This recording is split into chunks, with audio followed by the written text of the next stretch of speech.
56페이지 하단부터 보십시오. 하단.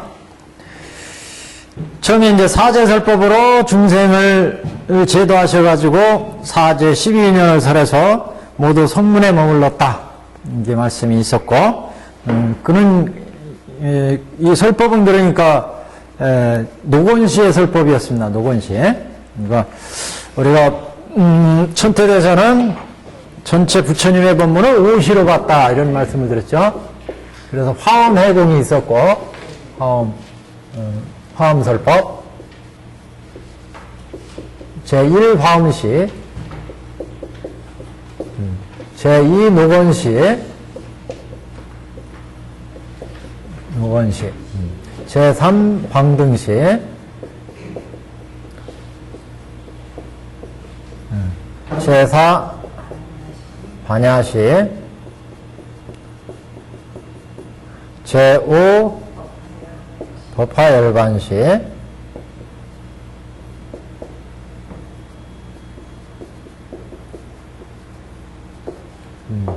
그래서 화엄설법은 천태 오시로 보자면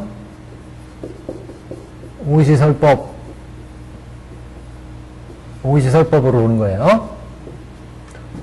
그래서 우리 경에 이제 대입해 보자면 지금 다음에 방등 그랬으니까 그 선남자의 처음에 사제를 설해서 성문을 구하는 사람을 위하였음이나 팔업의 모든 하늘이 내려와서 법을 듣고 보리심을 일으켰으며 중간에 곳곳에서 심히 깊은 12년을 설해서 벽집을 구하는 사람을 위하였음이나 한량없는 중생이 보리심을 일으키고 혹은 성문에 머물렀느니라. 이게 이제 노건시의 설법을 말씀하신 거죠. 노건시. 그 다음에 이제 보시면 다음에 방등 12부경 마하바냐 화엄해공을 설하니 보살이 한량없는 것 동안 행함을 선설하였으나 그래서 방등시 나왔고 그 다음에 마하바냐 반야시 나왔고 화엄해공 화엄해공은 여기 화엄 12부경 다음에 반야경과 12부경 마하바냐 방등 12부경 마하바냐 이게는 12부경이라는 건 구부경하고 그 전에 나누어서 말씀을 했죠. 천태사기 할 때 구부경은 소승불교를 얘기하고 소승경전 12부경은 대승경 그래서 무슨 소승경에 없는 경의 형식 그 전에 한번 인쇄해서 봤어요. 12부경 그래서 거기에는 수기도 들어가고 대승경 이전에는 또 제가 12부경을 찾아보니까 예. 여기 나오는데요. 12가지로 이제 경애의 미증설이나 뭐 처음에 안 들은 것 같아요? 안 들으신 것 같아요? 큰일 났다 이거 들으신 게 벌써 예, 12부경은 그래서 대승경전 이렇게 얘기하고 구부경은 소승경전 그런 거예요. 그래서 구부경은 뭐가 9가지예요? 그게 경의 종류를 그러니까 그 인연설도 있고 인연설 그 다음에 비유설도 있고 뭐 이런 설법의 경의 형식이 있잖아요. 이걸 9가지를 이제 소승경에 있는 경의 형식이다. 그래서 인연은 성품에 해당한다. 그래서 이제 구부경 이렇게 얘기하고 그 외에 3가지가 대승경전은 더 있어요. 예를 들어서 소승경전에는 수기가 없잖아요. 수기. 예. 대승경전 수기라는 게 있어요. 수기. 또 뭐 부처님의 뭐 비밀법 뭐 이런 거 해서 3가지 정확하게 지금 생각 안 나는데 다음에 한번 그거 그러면 인쇄해서 볼게요. 화가라를 수기라고 해요. 예. 그래서 그리고 또 방광도 있고 예, 방광. 가성도 있고. 예. 근데 전혀 이게 기억이 안 나. 아이고. 또 뭐 잊어버렸으니까 또 해요. 뭐 다음에. 여하튼 그래서 여기 방등부터 대승경에 들어가니까 여기서 12부경이라는 말을 거기에 나온 거예요. 방등경을 설하고 십이부경 설하고 마하바냐 설하고 그런 거예요. 근데 여기서부터 대승이니까. 그 다음에 화엄의공을 설했다고 그랬는데 여기서 그 화엄의공은 요 오시체계로 보자면 제1화엄시고 그러니까 부처님이 깨달으시고 나서 이 가르침을 어떻게 중생들한테 적용할 건가 명상에 잠기신 적이 있었는데 그 시절의 법문을 화엄의 설법이다 이렇게 본 거예요. 화엄경의 내용을 보니까 부처님 그 깨달으신 중중무진 법계의 진리를 설하시고 있어요. 화엄경이. 그래서 부처님 오시로 부를 때 부처님이 처음 깨달음을 얻으시고 보리스나 밑에서 37일 동안 사유를 하셨는데 이 부처님의 깨달은 위대한 법문의 이 진리를 어떻게 중생들한테 이것을 펼 건가 이렇게 사유를 하신 적이 있다. 그래서 그 사유했다는 얘기는 당신이 깨달은 진리의 법을 가지고 음미를 한 거죠. 어떻게 적용할 건가. 그래서 그 내용은 화엄경에 설하시는 본문과 취지가 비슷하다 이거죠.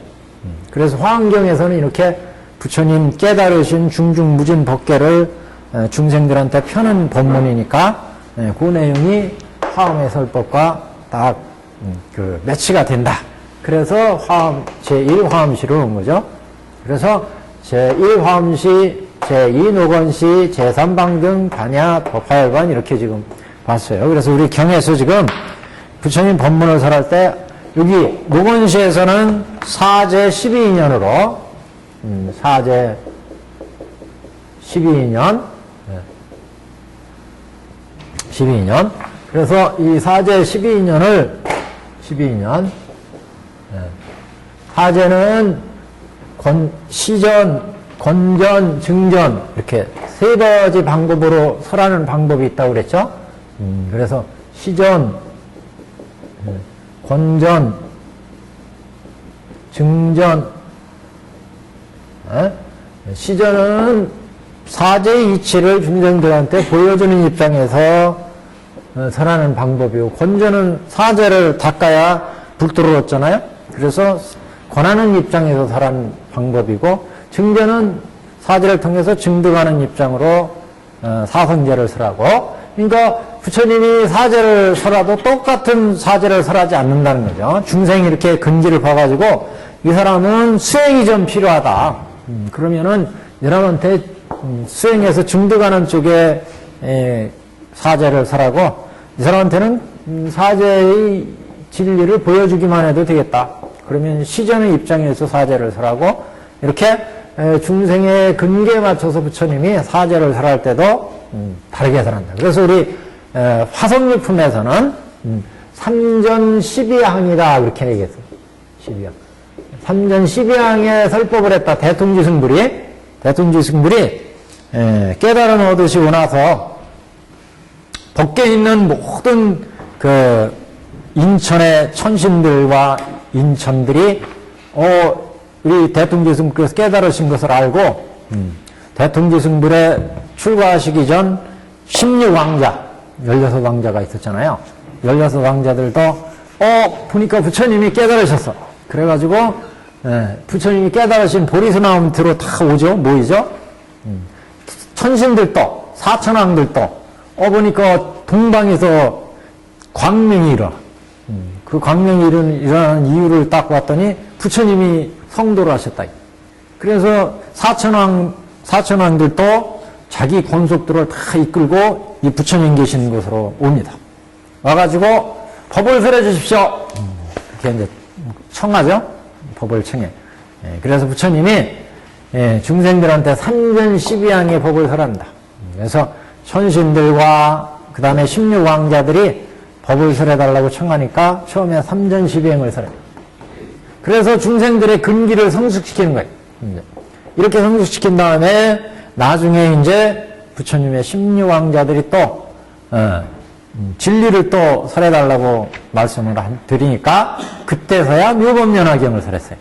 삼전 12행으로 중생을 제도해서 근기가 성숙시키자 이제 법화를 설해가지고 부처님의 본회의를 밝히셨다. 그래서 삼전 12양은 이렇게 사제를 12인연을 육바라밀을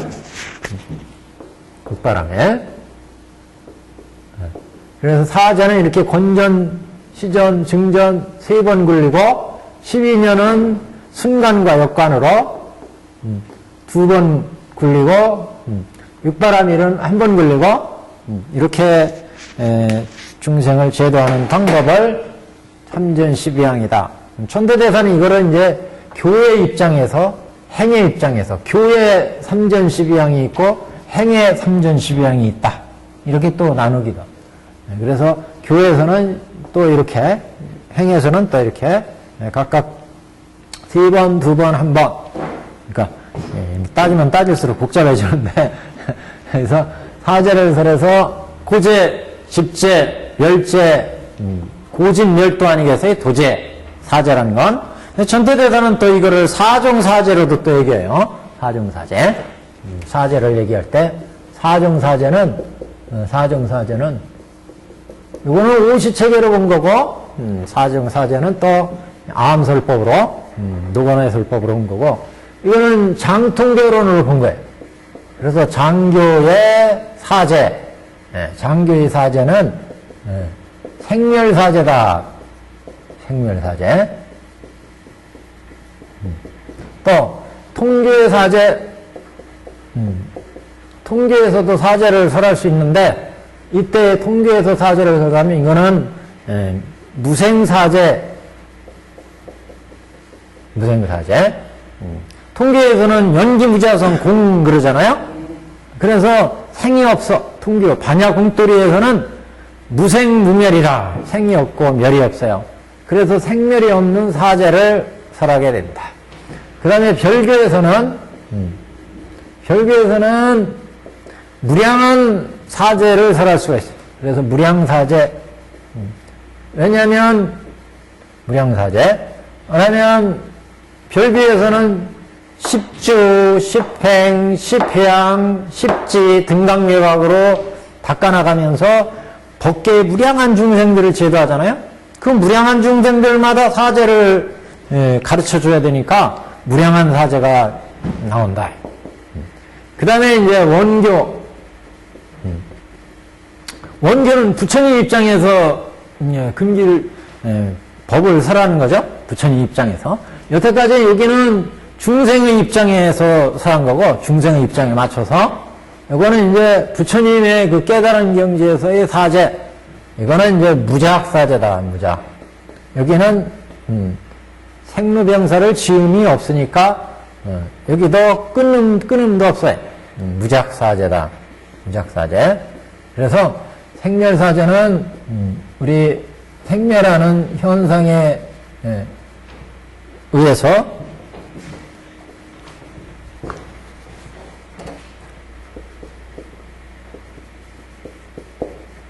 생멸사제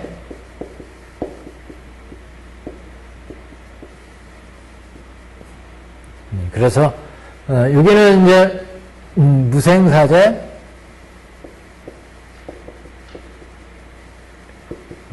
여기는 무작사제 무량사제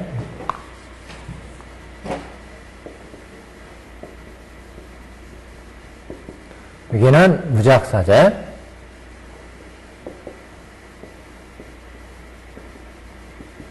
무작사제 이렇게 이건 이제 각 장통별원의 뜻을 이제 뜻에 입각해서 장통별원의 교학적인 성격에 의해서 이렇게 4가지로 또 이거는 그러니까 어디에다나 다 적용할 수 있어요.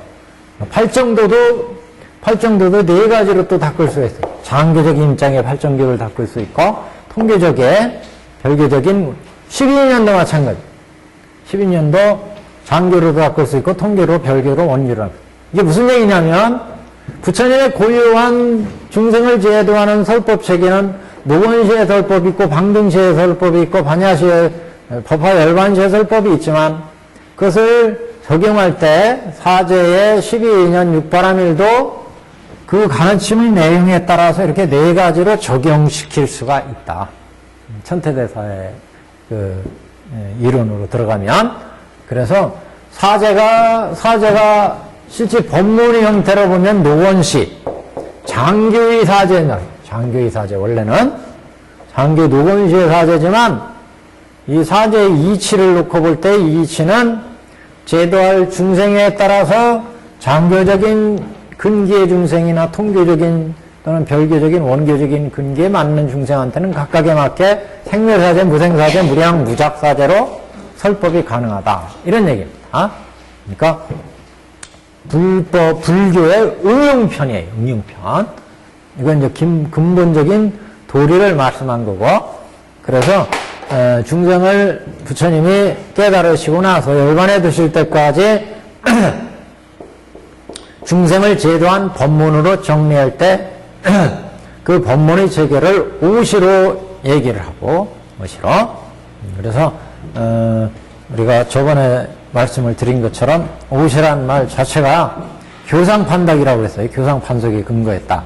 교상판석이란 말은 부처님의 전체의 법문을 어떻게 우리가 이해할 것이냐, 여기에 초점을 맞춰준 그런 그 해석 방법, 분류법이다. 이런 말씀을 드렸어요. 그래서 이 순서에서 말한 법문의 순서는 실제 역사적으로 전개된 부처님 가르침이 이 땅에 나온 순서하고는 차이가 있다. 그래서 이 땅에 부처님이 법문이 세상에 나온 건 아함경 법문이 있었고 아비달마 법문이 있고 대승불교에 들어가서 대승불교의 무량한 법문들이 경전들이 나오게 되는데, 그런 경전 성립사적인 법문의 형태와 이것은 차이가 있고, 이 법문은 부처님의 순전히 어떻게 중생을 제도했을까, 여기에 입각해서 부처님의 삼장의 법문을 재정립한 거다, 재정리한 거다.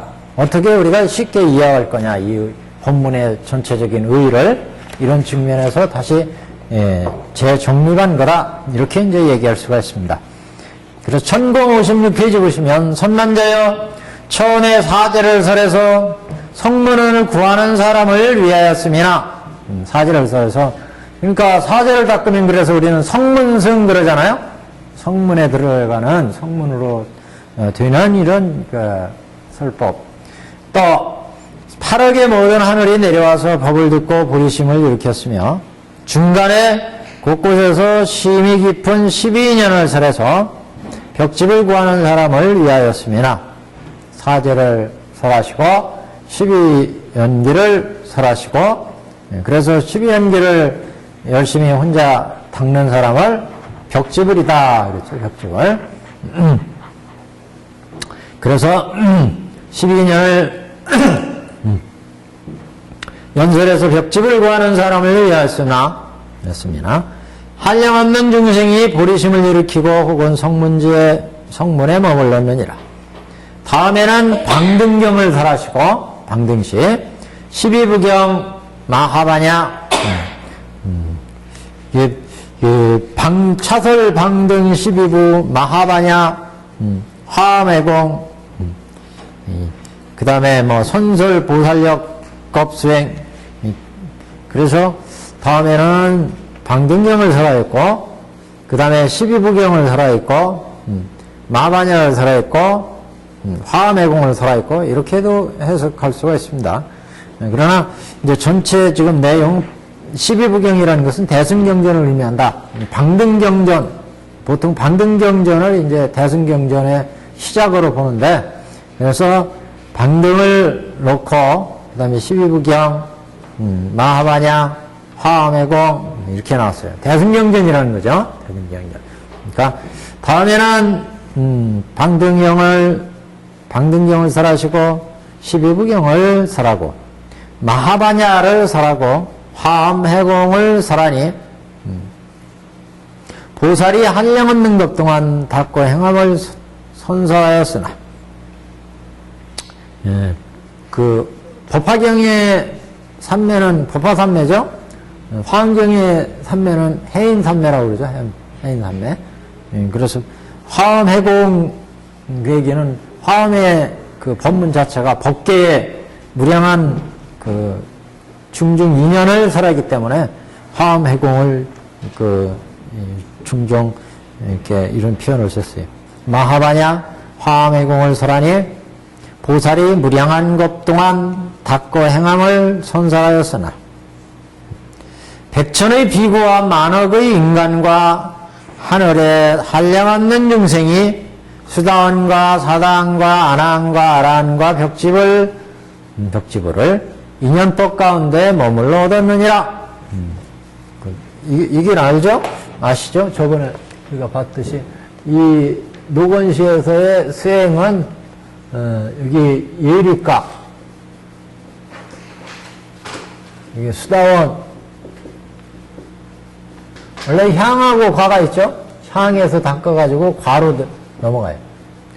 예리가 일례과 일례과는 한 번 더 세상에 태어난다는 거죠.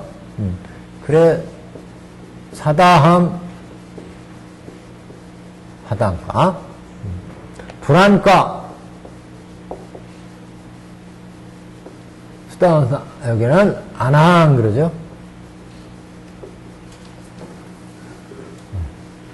그 다음에 이제 아라한과 아라하트 이게 무학이라고 하죠. 무학.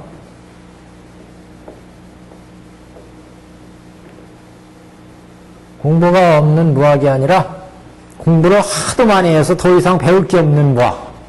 무학이에요. 그래서 이 양반들은 생사의 진리를 다 깨쳤어요. 아라한들은요. 그래서 여기 노건시에서 수행에 들어가면 이렇게 아라한을 얻는 것을 목표로 삼아요. 아라한들. 아라한이 되면 욕계, 색계, 무색계의 진리를 다 깨달아야죠. 근데 브라만, 정통 브라만에서는 열심히 우리가 수행해서 범천에 태어나자 그랬어요. 천상으로 가자. 그래서 천상에 가서 모진, 갖가지 복락을 누릴 수 있으니까 그래서 천상에 들어가는 것을 목표로 삼았지만 우리 불교에서는 이렇게 육계, 색계, 무색계 이런 그런 번뇌의 유루의 세계를 다 초월해야 무루의 아란에 들어갈 수 있다. 무루. 그러니까 우리가 보자면 유루, 무루 이런 얘기를 쓰는데 이게 무라는 것은 세는 바가 없다는 얘기예요. 무루. 여기는 그 대신 유루. 우리 범부 중생들, 대부분의 범부 중생들, 이 범부 중생들은 아까지 이제 번뇌에 찌달리니까 새는 게 많죠. 새는 게 많.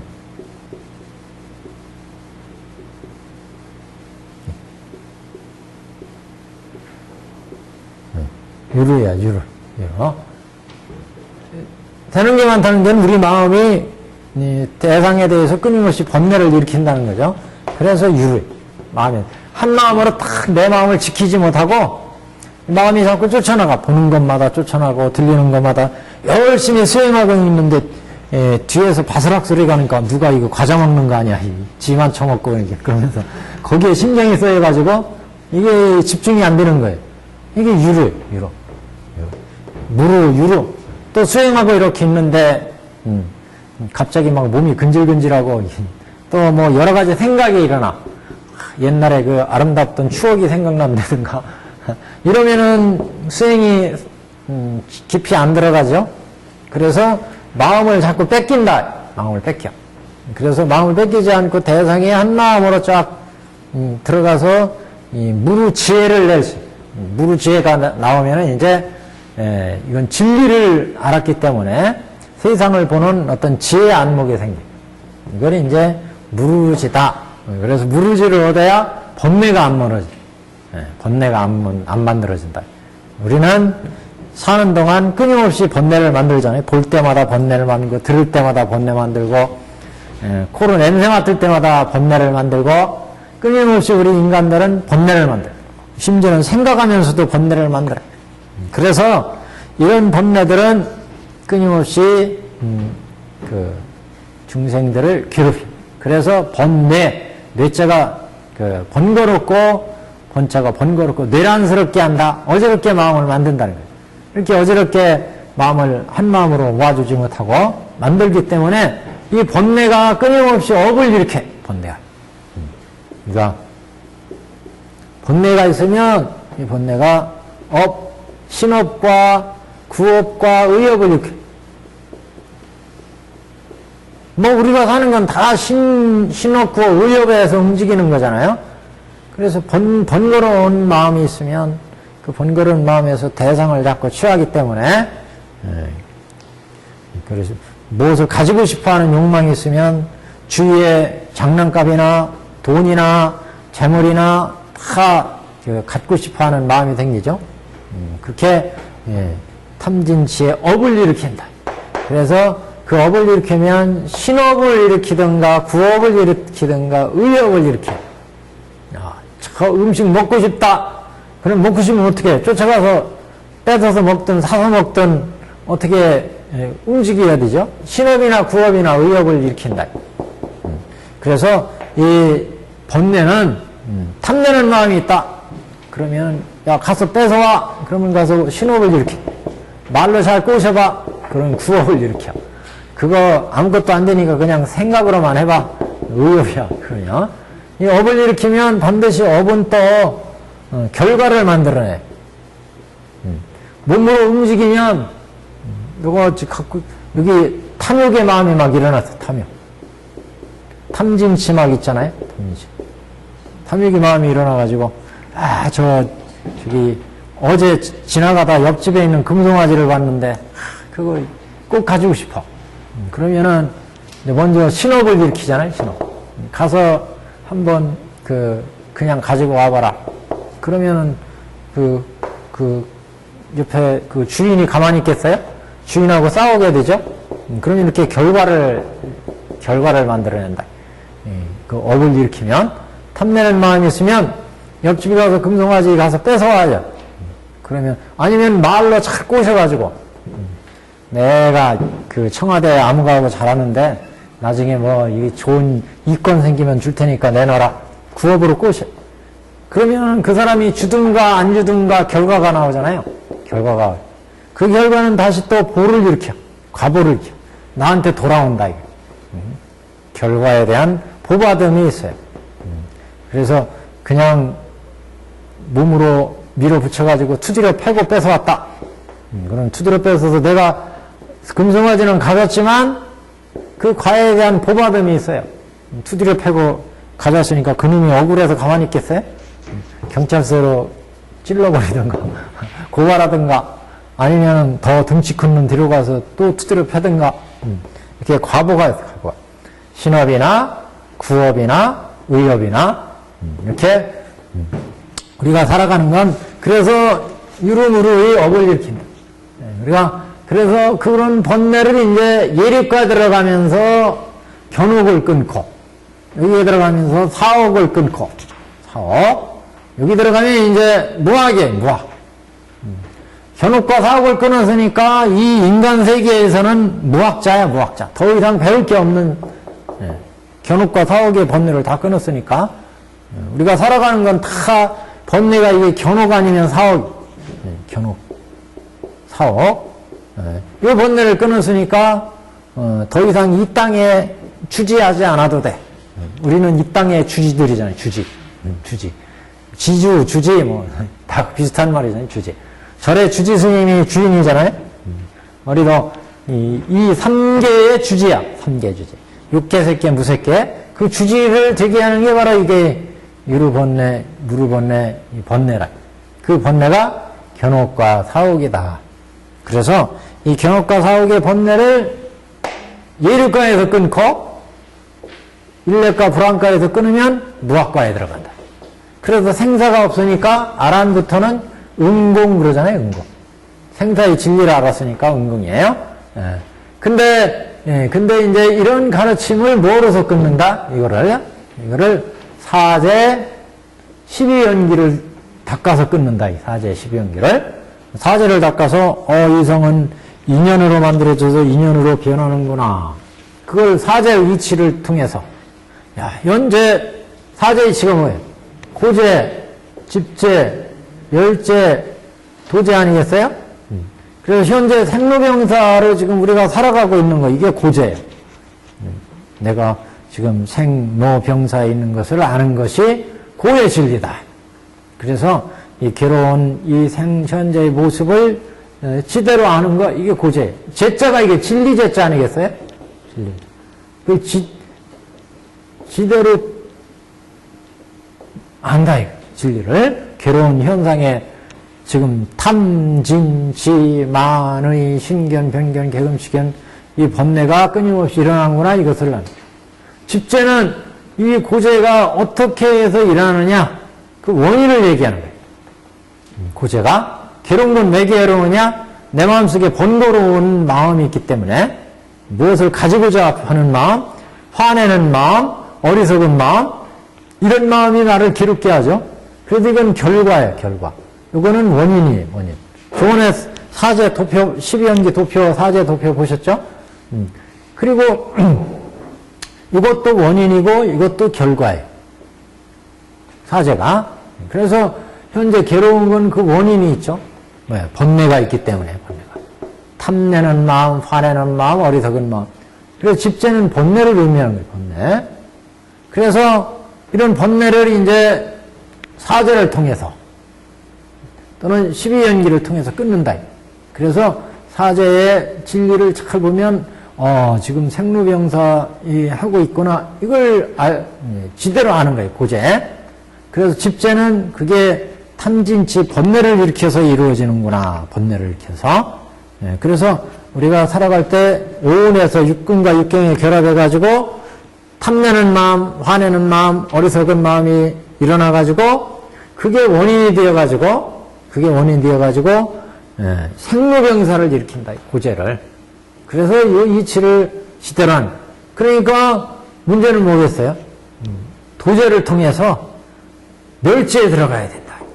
도제를 통해서 생로병사하는 우리 인생을 가만히 살펴보니까 이 세상은 인연으로 만들어져서 인연으로 변해서 인연으로 없어지더라.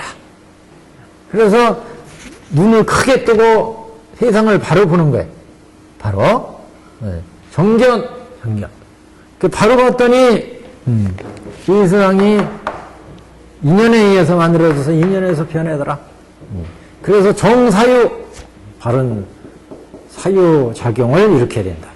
그 바른 사유작용을 일으키고는 바른 생활을 해야 되죠. 정명, 그 다음에 정명, 정어, 바른 말을 쓰고, 그 다음에 정진하고, 그래서 정념이 만들어지면, 그러면 이제 생사의 진리를 다 이해를 하는 거죠. 도제. 이렇게 했을 때, 탐내는 마음, 화내는 마음, 바르게 보니까 인연으로 만들어져서 인연은 없어지는구나.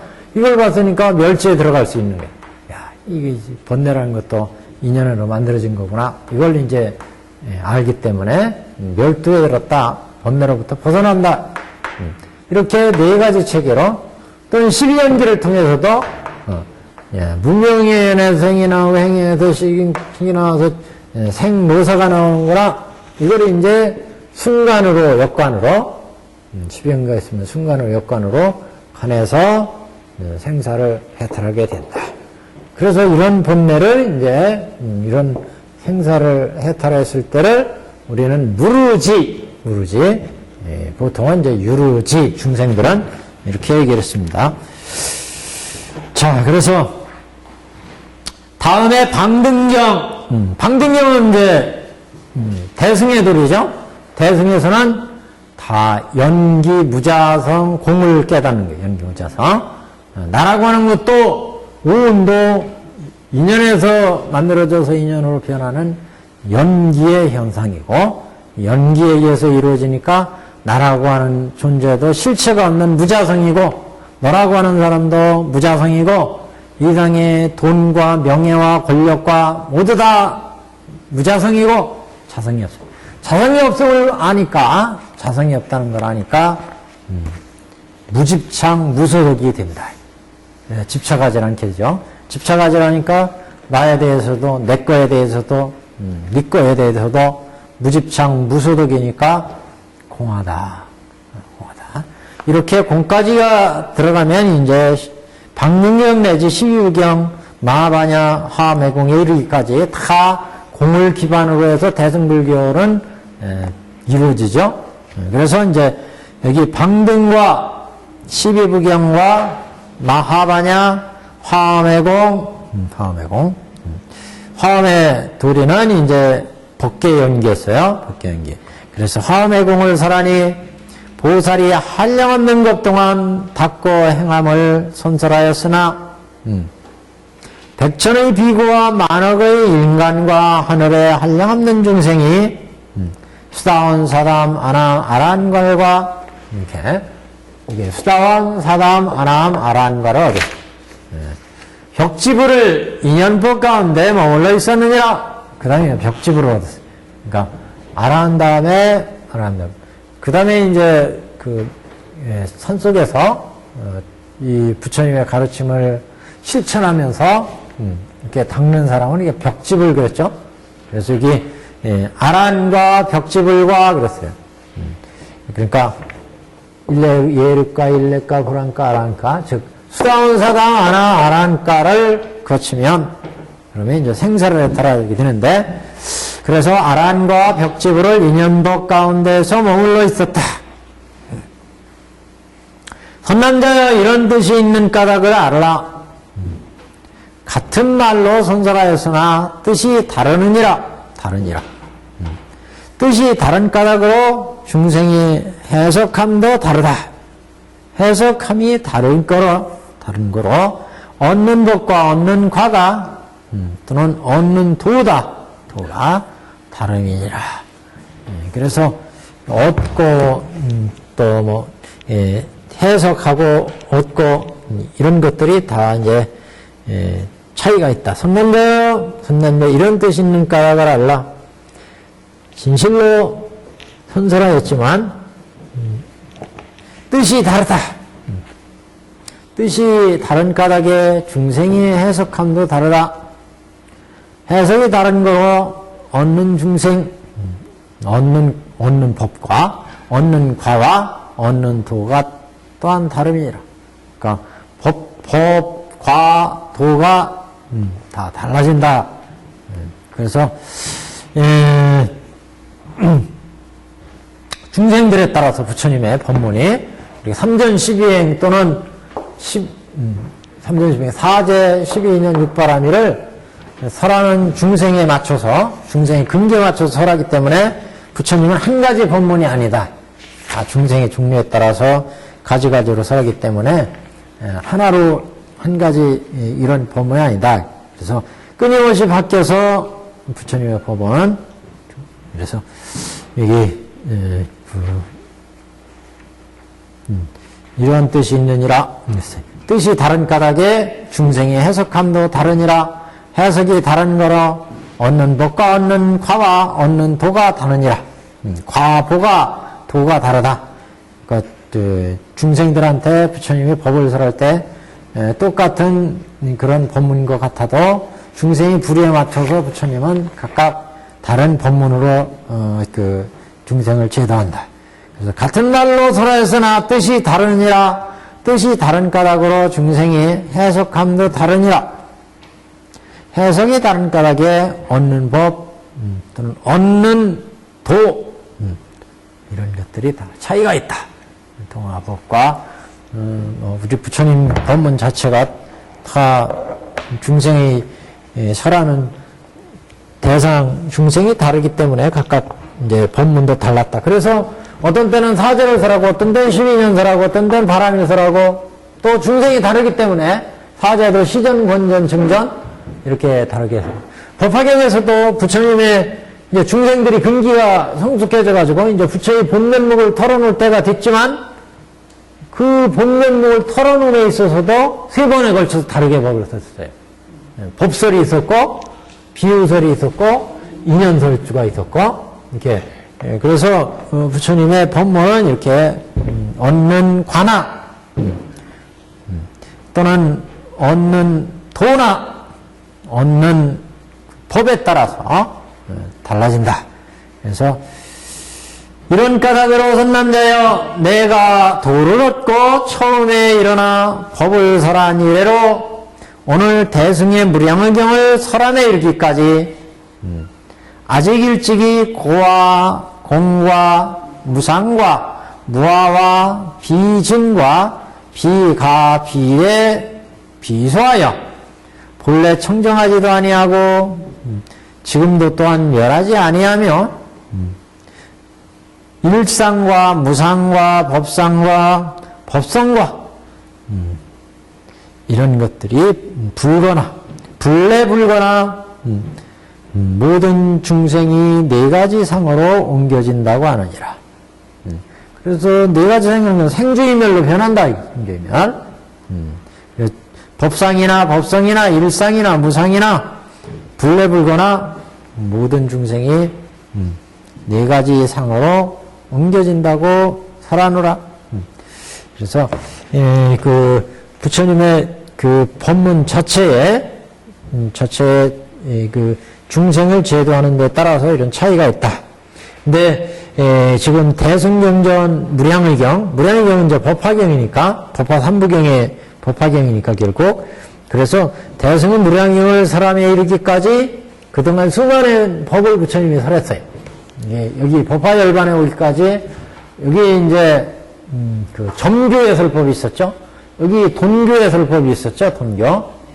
물론 부처님의 그 진리의 세계로 들어가는 요 노건시는 중생의 근기에 맞춰서 점점 대승의 근기로 성숙시키는 법문이었어요. 그래서 부처님의 법문이 지금 이런 까닭으로 부처가 처음에 도를 얻고 불이선함 밑에서 처음에 일어나 법을 설한 이래로 오직 대승의 무량의경을 설함에 이르기까지 일찍이 고와 무상과 무아와 비전, 비비전, 비가전 또는 비가 비대 그랬어요. 비진, 비가 비대, 비소하여 그러니까 진실도 아니고 가도 아니고 대승도 아니고 지금 또한 멸하지도 아니하며 일상, 무상, 법상, 법성 이런 이제 그 진리의 어떤 가치, 그 세상을 보는 진리의 가치 이걸 얘기하는데 일상이면 일상 하나의 상이다 이런 얘기죠. 무상이다 무상. 상이 없다 실체가 없다는 얘기죠. 법상이에요 법상. 모든 제법의 인연에 의해서 이루어진 현상의 모습을 얘기하는 거. 법성은 그 본체를 얘기하는 거. 법상, 법성, 본래 불거 그랬어요. 그래서 불래 불거나 모든 현상의 모든 진리들이 오는 것도 없고 가는 것도 없고 그러면서 우고가 모든 존재들이 그래서 불래 불거이나 모든 중생이 네 가지 상으로 옮겨진다고 설하노라. 법상, 법성 네 가지. 선남자여 이런 뜻이 있는 까닭에 일체의 모든 부처님은 두 가지 말씀이 없느니라. 능히 한 말씀으로서 모든 널리 모든 중생의 여러 가지 말에 응하며 능히 한 몸으로서 백천만원 나이타 한량없고 수없는 항아사 몸을 보이니라. 이건 이제 우리가 법화경에서 대보살들이 붙들을 닦아서 들어갈 때 일체 중생들을 여러 가지 말에 응하며 일체 중생들이 그 깨달은 바, 아는 바, 말하는 바라는 것을 말씀으로 표현했을 때니까 능히 부처님은 일체 중생을 제도할 때 모든 중생의 여러 가지 말에 응하며 중생의 여러 가지 말에 응하며 중생들이 어떤 말을 해서 어떻게 그 의사소통을 하는지 이거를 부처님은 안다. 그래서 중생의 여러 가지 말에 응하며 능히 한 몸으로서 백천만억 나이 달려왔고 수없는 항아세 몸을 본다. 그래서 하나의 그 몸에서 각가지 광역, 여러 가지 그런 걸 내는 거. 그러니까 능히 한 가지 중생이 여러 가지 말에 응하며 또 한 몸으로 부처의 몸, 하나의 몸이지만 이 몸으로 중생, 제도할 법계 중생들 수에 따라서 각가지 몸으로 놔두신다. 그래서 여긴 말과 모습에 대해서 말씀했죠. 우리가 법화경에서 그래서 해일체 어원다란 이런 얘기를 했죠. 대보살들은 해일체 어원다란이를 얻는다. 그래서 법화산내를 닦아도 이제 일체 말을 중생들의 의 말을 중생들이 어떤 말을 쓰고 있고 어떤 진리를 설하더라도 그걸 다 알아듣고 부처님이 또 설법을 해서 중생들을 이해시킬 수 있는 거. 이게 해일체 어언다란이다. 일체 언어를 해하셨다.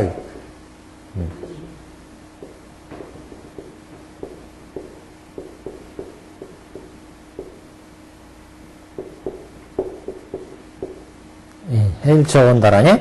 그래서 일체 모든 부처님은 두 가지 말씀이 없다는 얘기는 오직 하나의 진리만을 부처님은 설한다.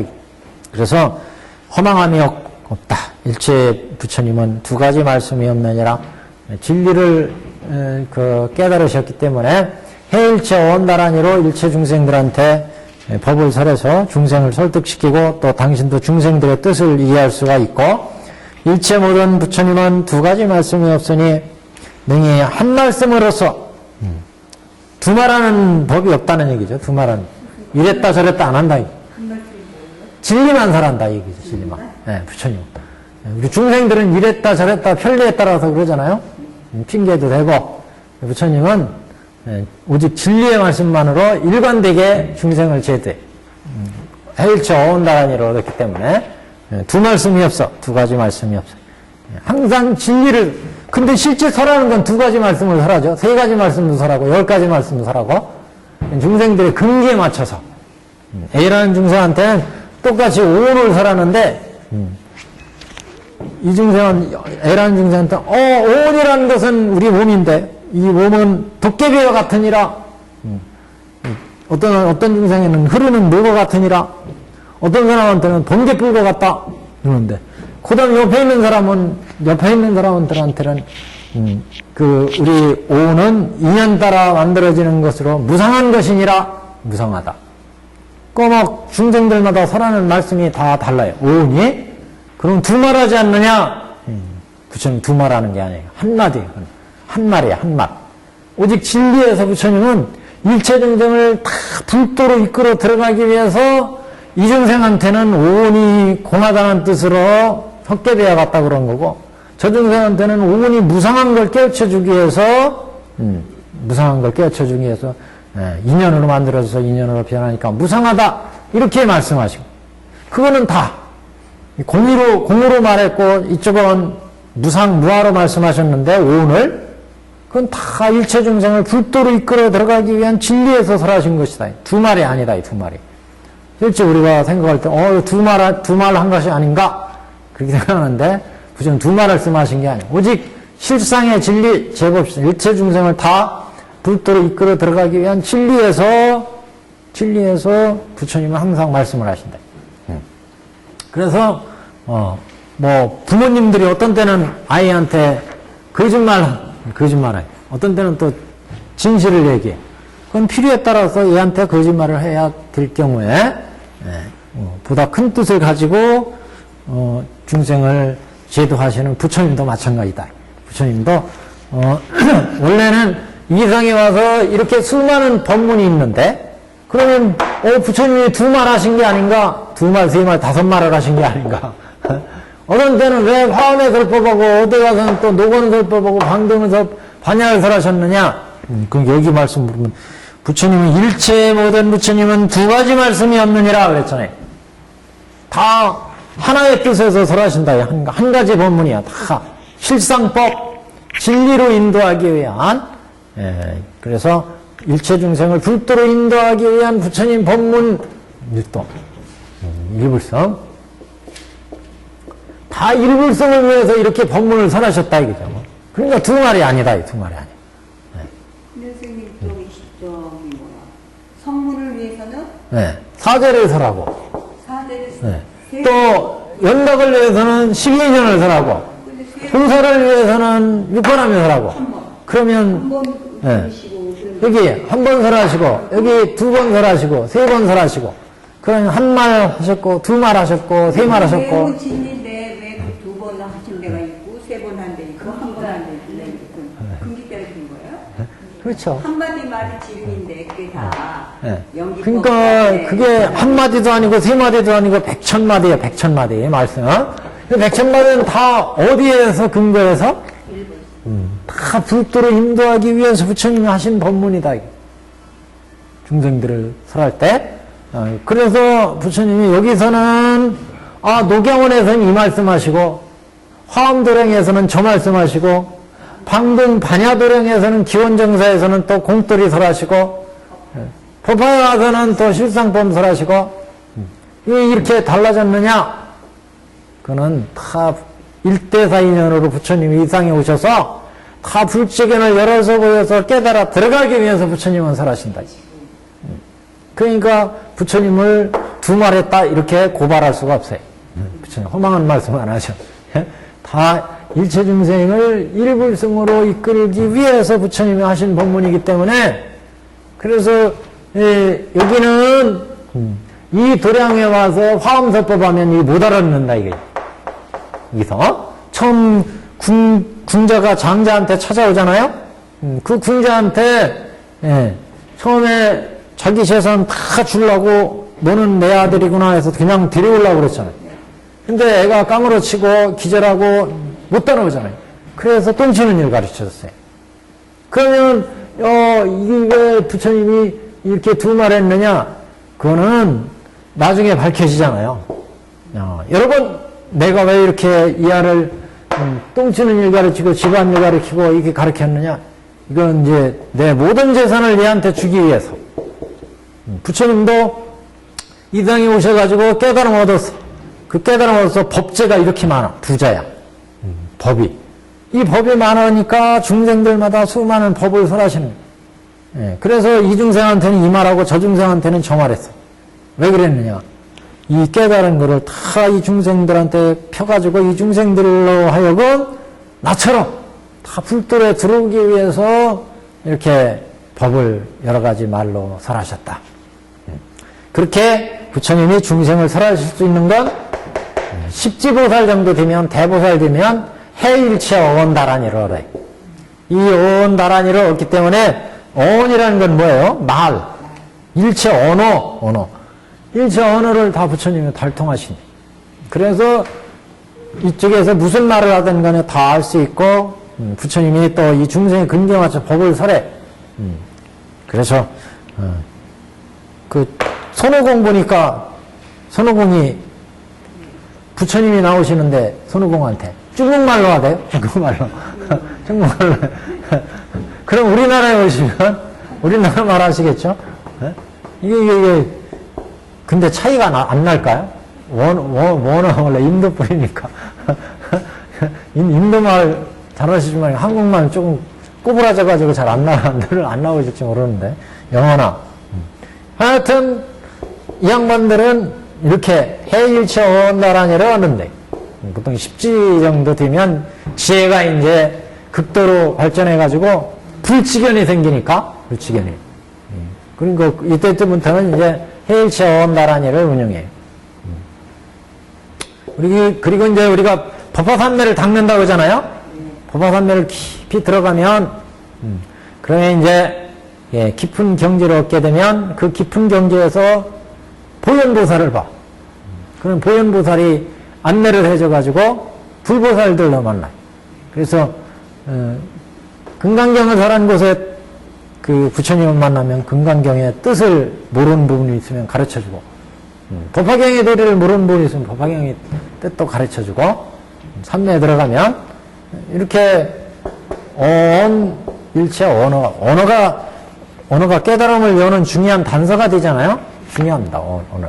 그래서 십지보살 정도 되면 이제 이 직연이 우리의 지혜의 경지가 이제 중생의 그런 그 육안에서 해안에서 법안에서 부처의 안목이 이제 생기기 때문에 그래서 그 진리를 이제 그 언어로 표현할 때 자유자재를 이렇게 표현할 수 알아듣고 그 다음에 이제 이거는 요 밑에 그 다음 단락은 중생의 여러 가지 말에 응하며 능히 한 몸으로서 백천만억 나에 달량하는 수없는 행하사의 몸을 보인다. 이거는 이제 우리가 그때 보현색신 삼매를 얘기했죠? 법화기 행할 때. 보현색신 삼매.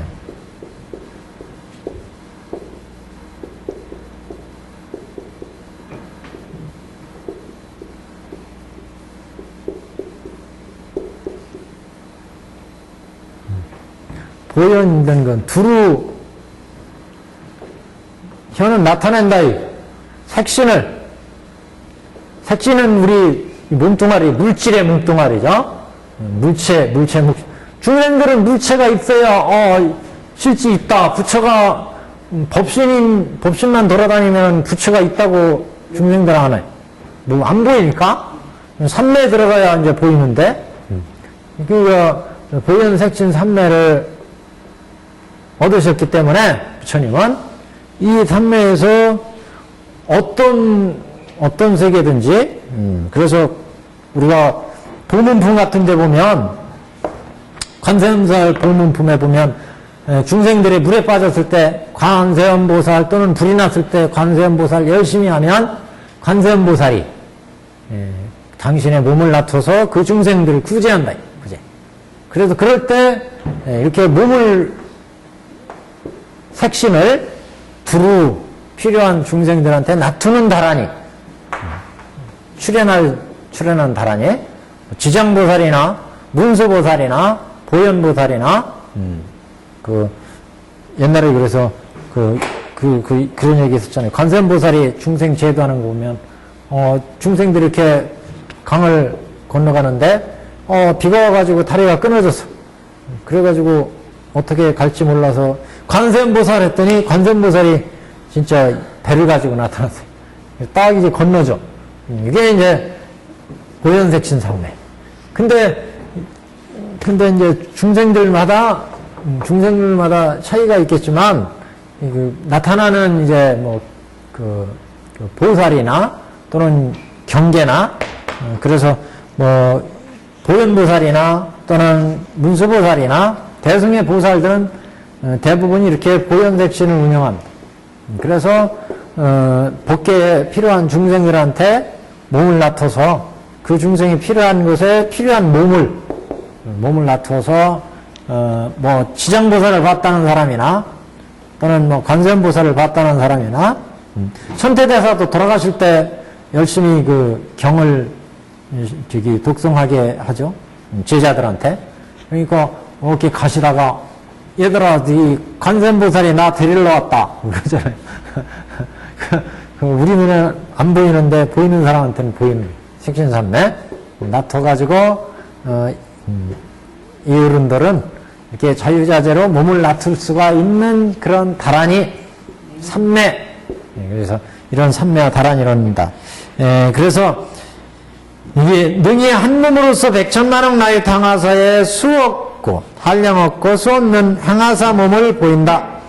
우리가 이제 밀교에서는 보통 삼밀가지 이런 얘기를 하죠. 삼밀가지. 신업, 구업, 의업으로 우리 중생들을 살아가는데 우리 중생들 신업, 구업, 의업을 일으킨다고 그랬죠. 그래서 신업은 우리 육신의 몸뚱아리를, 구업은 말을, 의업인데 그래서 이게 이제 우리가 법화경을 열심히 닦아서 실천하면 신업도 신밀가지, 구업도 구밀가지. 그래서 신밀, 구밀, 의밀이 이루어져요. 밀자는 비밀 밀자, 비밀 밀자. 그래서 이 비밀의 경지가 이루어진다. 중생들은 육신으로 지금 업신에 의해서 이루어지고 변해서 생주인멸하는데 중생들의 몸뚱아리는 다 생주인멸하잖아요. 인연으로 만들어져서 잘 먹고 살이 뚜릉뚜릉 찌면 이렇게 기름기도 흐르고 커지고 빼짝 말라면 이렇게 뼈다귀만 남고 이게 다 인연에 의해서 만들어지잖아요. 인연에 의해서. 잔뜩 먹고 드륵드륵 놀면 살이 이렇게 쪄. 그러면 그래서 인연에 의해서 여러 가지 열심히 또 이런 삐짝 말라. 다 인연에 의해서 변한다. 그렇다고 뭐 또 다 그렇다는 거 아니에요. 그 뚱뚱한 사람은 다 그럼 나는 게을러서 그러냐 그거 아니에요. 다 체질에 따라서 다르지만 근데 이 몸뚱아리 우리 인간들은 이게 육신이라 육신이기 때문에 그래. 육신이 고깃덩어리 육신이기 때문에 그래. 근데 육신에서 열심히 실천해서 이제 지혜의 몸이 되면 해신 해신이 그 다음에 법신이 되고 그 다음에 불신이 되고 이렇게 되면 여기서는 다 비밀의 몸이에요. 비밀의 몸. 육신덩어리 그냥 보고 듣고 만져서 다 알아지잖아요. 또는 천신의 몸, 천신의. 우리 중생들은 신구이가 다 나타나 보이잖아요. 신업을 짓든 구업을 짓든 다 우리가 알 수 있어. 나쁜 말 하면 저놈 나쁜 말 했구나 알잖아요. 구업, 의업으로 다 드러나는데 이제 이게 점점 닦아가지고 신밀, 해밀, 법밀, 구밀이 되면 이게 이제 비밀스러운 몸이 된다. 그래서 이제 부처님은 그래서 이게 신밀을 이뤘다. 신밀, 구밀, 의밀. 이렇게 신밀, 의밀, 구밀이 되면 어디든지 육신을 나타낼 수 있죠. 중생을 제도하기 위해서 신밀, 의밀, 구밀로 중생을 제도하기 위해서 나타낼 수가 있어요. 그래서 여기도 이제 그런 의미로 본다면 두 가지 말씀이 있는데 부처님은 두 가지 말씀이 없다. 능히 한 말씀으로 한다. 이건 이제 구밀을 이루신 것을 의미하고 구밀 한 말씀으로 또 한 가지 몸으로 백천가지 수없는 항아사 몸을 보인다.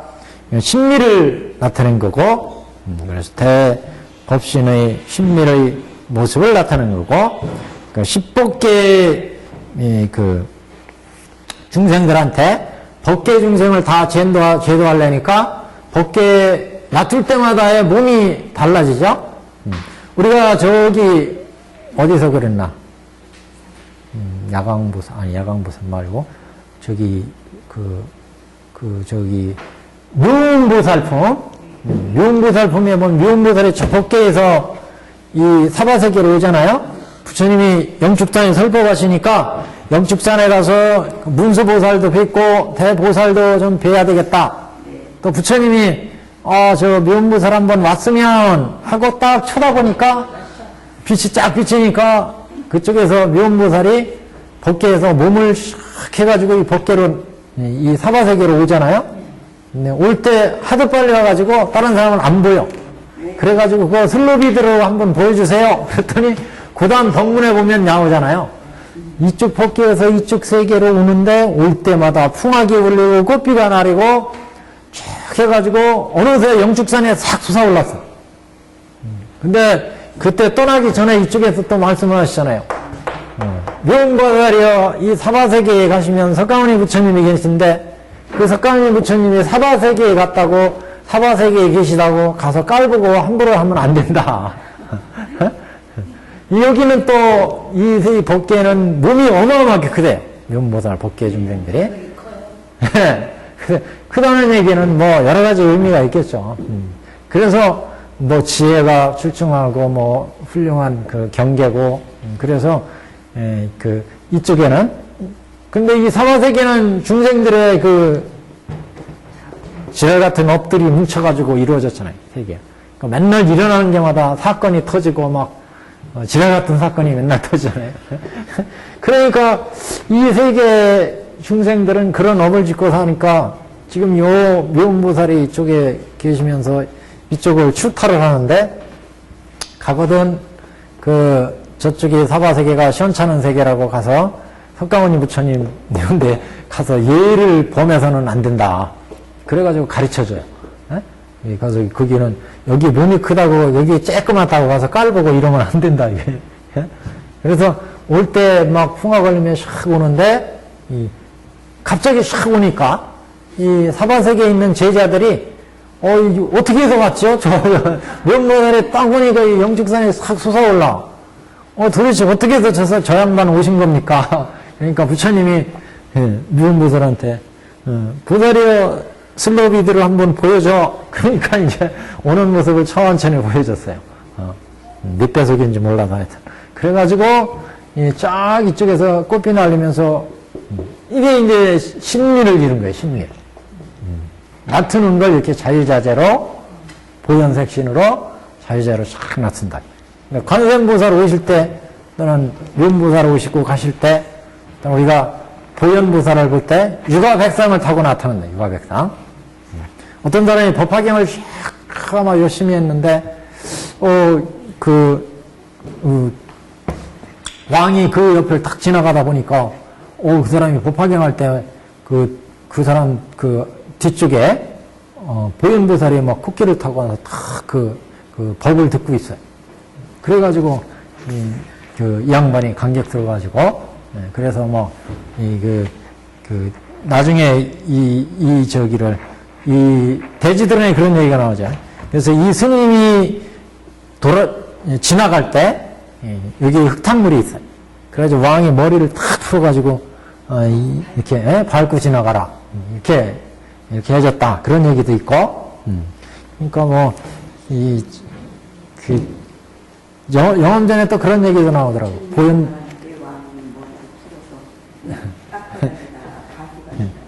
어느 날 법화경을 열심히 닦는 그 법사한테 여인이 한 사람 찾아와요.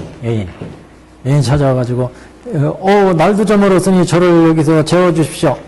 그러니까 이 수행자가 나는 열심히 수행하는 수행자인데 어떻게 여인을 재워줄 수가 있느냐. 나 혼자밖에 없는데.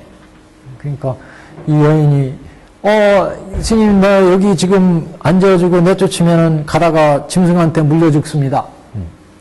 잡혀서 죽을 텐데 그래도 보내줄 겁니까? 그러면서 울고 짜고 막 벗고 막 그래. 그래가지고 할 수 없이 그럼 들어와서 주무셔. 다 그랬는데 이 사람이 딱 들어와서 주무시는데 이 방이 하나밖에 없어요. 방도. 사건 설정이 아주 잘 만들어지는 거. 그것도 또 그 방도 쬐끄만 방 하나밖에 없다. 그래가지고 이 스님이 당신은 그 아랫목에서 주무시고 나는 이 윗목에서 경전 독송하고 열심히 독송하는데 한 12시 되니까 이 여인이 올 때 참 그걸 가지고 왔어요. 바구니에다가 흰 돼지 한 마리하고 마늘 2통하고 뭐 이렇게 가져와요. 그래가지고 들어왔는데 이 여인이 갑자기 배가 아프다고 스님 나 배가 아파서 죽겠는데 이거 배를 이렇게 안 밀어주면 스님 손은 약손 그러니까 뭐 밀어주세요. 안 밀어주면 나 배 터져서 죽겠습니다. 그래가지고 스님이 이 수행자인데 어떻게 여인의 배를 내가 만질 수 있느냐. 그래가지고 작대기에다가 이렇게 성벽을 감아가지고 문질러줬어요. 그러니까 나왔다. 그러자고 새근새근 잠잤어요. 그리고 새벽이 되니까 이 여인네가 이제 스님 이제 가야 되겠습니다. 그래가지고 문 밖에 싹 나서는데 나서자마자 딱 봤더니 이 여인이 샥 변해가지고 이게 신밀가지를 들었는지 샥 변해가지고 보현보살이 되더라. 보현보살. 그리고 돼지는 흰 코끼리로 샥 변해. 그리고 그 마늘 2통은 꽃 2송이로 싹 변해. 연꽃 2송이로. 그래가지고 싹 가면서 이 보현보살이 하신 말씀이 그대가 열심히 법화경 실천하고 법화삼매를 닦으니까 앞으로 그대와 내가 이제 같이 산다. 같이 지내게 돼가지고 과연 그대가 진짜 열심히 성실하게 훌륭하게 수행했는지 안 했는지 점검하려고 와서 지대로 수행하는지 한번 알아보려고 찾아왔노라. 그러면서 얼마 안 있으면 그대와 내가 만날 것이다. 그러면서 씩 날라가요. 그런 얘기가 있어요. 하여튼 뭐 때문에 지금 능히 한 몸으로서 백천만억 나이타에 한량없고 수없는 항아사 몸을 보이느니라. 그까지 몸을 하나하나의 몸 가운데 또한 백천만억 나이타 아승지에 백천만억 나이타 아승지라는 것은 어마어마한 숫자죠. 이렇게 많은 숫자에 가지가지의 종류 다양하게 나온다. 종류와 형용을 보이느니라. 모습을 보인 모습을 때로는 이렇게 여러 가지 모습, 짐승의 모습으로도 보이기도 하고, 미물의 모습으로 보이기도 하고, 또 그래서 각가지의 종류와 형용이라는 것은 모습이요. 형은 형체를 얘기하고, 용은 육모. 그래서 여러 가지의 종류와 형용을 보이느니라. 그 다음 보시면, 하나하나의 형용 가운데서 또한 백천만억 나이타 아승지의 항아사의 형용을 보이느니라. 백천만억 갈라진 중에 또 백천만억. 손오공이 털 뽑아가지고 휙 부르니까 백천만억 손오공이 만들어져요. 그게 잘 설명하긴 제일 편하네. 예, 이렇게 몸을 나타내는 걸 아까 보현색신삼매라고 했어요. 우리 법화경에 말씀을 하고 있으니까요. 보현색신삼매다. 자, 선남자여, 이것이 곧 모든 부처님의 제불의 심심한 심이 깊은 불가사의 경계이니 이승이 알 바가 아니며 또한 십지보살도 미칠 바가 아니니라. 그러니까 이 경계는 부처님만이 알 수 있는 경계다 그런 얘기죠. 중생들을 제도할 때 백천가지로 모습을 나타내고 각가지 말을 써서 중생을 제도하는데 그런 경지는 부처님만이 알 수 있는 십지보살도 보통 이제 보현색신삼매 예치담을 저는 한 10지 정도 되면 보지 않을까. 왜냐면 부처님의 이쪽은 경계니까 10지부터는. 여기는 그런 얘기 말씀 나와요. 십지보살도 미칠 바가 아닌 십지보살도 백천가지로 나투는 것도 그래서 손남자 이것이 곧 모든 부처님의 심이 깊은 깊고 깊은 불가사의 경계이며 헤아릴 수 없는 그런 경계이며 신밀, 구밀, 의밀에서 행하는 그런 경계이며 이승이 알 바가 아니다. 대승의 십지보살도 미칠 바가 아닌데 이승들이야 말할 필요가 있겠습니까? 이 성문 영각들이 알 바가 아닙니다. 오직 부처님과 부처님만이 능히 연구에 마치심이라. 능히 궁구해서 아는 경지이다. 부처님만이 알 수 있는 경지이니라 그랬어요. 선남자여 이런 까닭으로 내가 설하노라. 미묘하고도 심이 깊고 위없는 대승의 무량의 경은 물리가 진정하며 물리가 아주 진실하고 바르며 존귀함이 다시 더 위가 없느니라. 존귀한 것이 더 위가 없다는 것은 더 이상이 없어. 존귀하고 더 귀한, 더 진정하며 더 귀하고 이런 이제 경지가 없는 최고의 이런 경지다. 그래서 심이 깊고 위없는 대승의 무량의 경은 부처님의 실상법의 서경이기 때문에 무량의 경이 서경이기 때문에 무량의 경을 설하고 법화경을 설하셨다 이렇게 나오잖아요. 물리가 얘기는 경문의 진리, 경문의 이치가 진정하며 존귀함이 더 위가 없느니라. 3세의 모든 부처님께서 과거, 현재, 미래 3세의 모든 부처님께서 함께 지키시고 그래서 과거 재벌, 현재 재벌, 미래 재벌 그랬죠. 우리는 법화경에서는 5불장으로 말씀하셨어요. 일체 재벌, 3세 재벌, 그 다음에 석가모니 불. 석가모니 부처님이 법문설 하시면서 이 법문은 내 혼자만의 법문이 아니다. 나만 설하는 게 아니라 법계에 있는 모든 부처님이 설법이 다 중생들한테 불치견을 열어서 보여서 다 깨달하게 들어가게 하기 위해서 이 세상에 나오신다. 어떤 부처님이나. 그래서 일체재불, 삼세재불, 그 다음에 석가모니불. 영죽산에서 부처님이 방편품에서 이 세상에 부처가 나올 때는 1대4 인연으로 나온다. 1대4 인연으로 출현하신다. 그 1대4 인연으로 출현해서 불치견을 개시 오입해서 일체 중생을 불도로 이끌어 드린다.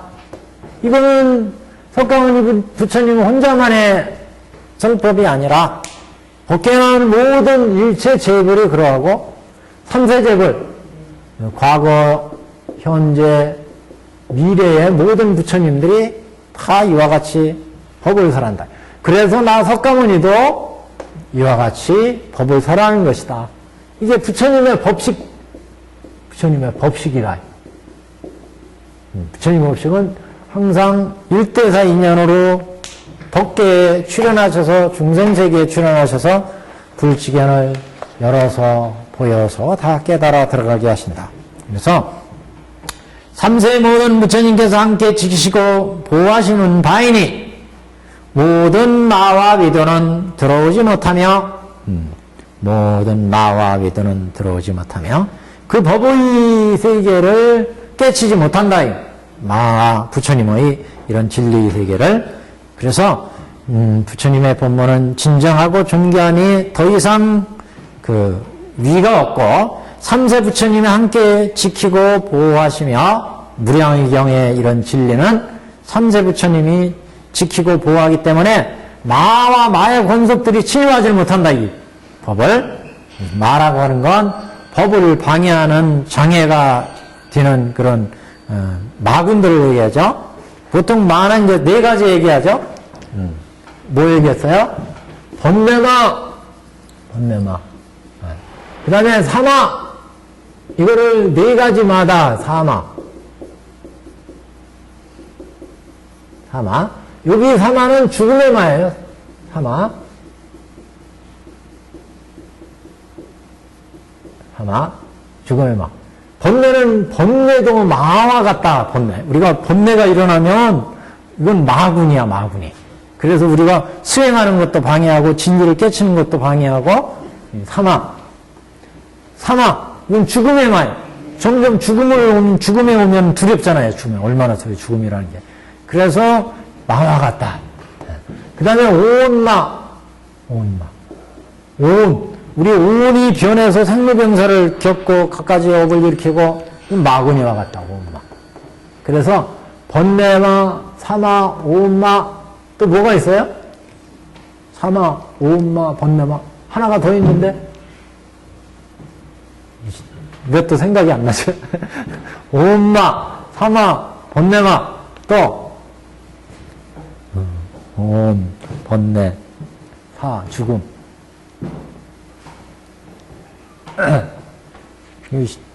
그래서 모든 마와 외도는 들어오지 못하고 온마, 번뇌마, 사마. 번뇌, 죽음, 금방 생각나더만. 외도는 들어오지 못하며 일체 사견과 생사에 걸려서 무너지지 않게 되느니라. 자재천마. 타와자재천, 천마가 있어요, 천마. 이 천마를 얘기한 건 뭐냐면, 이 타와자재천이라는 하늘 있죠? 6개 때 가면, 이 천마의 경계에 들어가면, 고요한 마음을 얻어서 마음이 이제 신통도 생기고 그렇지만, 여기를 벗어나야 깨달으면 얻어요. 깨달으면 여기를 못 가게, 그 신통나고 아주 이 즐거운 경지에 그 몰입해가지고 더 이상 못 나가게 자꾸 뒷다리를 붙잡아요. 그래서 천만, 마근인 것 같다. 마근이마 이것도. 그러니까 우리가 수행할 때 조금 이렇게 수행에 들어가면, 내 뭐 깨달은 것 같고, 즐거움도 생기고, 거기를 벗어나서 초선, 2선, 3선 이렇게 깊이 들어가야 되는데, 그걸 못 가게 막는 번뇌예요. 그러니까 그 과자를 줘가지고 꼬시는 거예요. 더 이상 못 나가게. 진리의 법식을 먹어야 되는데, 선열식, 법열식을 먹어야 되는데, 선열식. 선정의 그런 즐거움, 법의 즐거움, 이걸 먹어야 진짜 이제 법이 생기는 거예요. 선열식, 법열식을 해야. 이걸 막는 것. 모든 마와 외도는 들어오지 못하고 일체 사경과 생사에 홀어 무너지지 않게 되느니라. 그 무량의 경을 실천해서 닦으면 일체 생사가 무너지지 않. 보살마살이 만일 속히 불이를 이루고자 하면, 속히 불도를 이루고자 하면 응당 이와 같이 심히 깊고 위없는 대승의 무량경을 닦고 배울지니라. 그래서 대승의 무량경을 배워야 이제 실상의 부처님의 경지에 들어갈 수 있다. 오늘은 여기까지.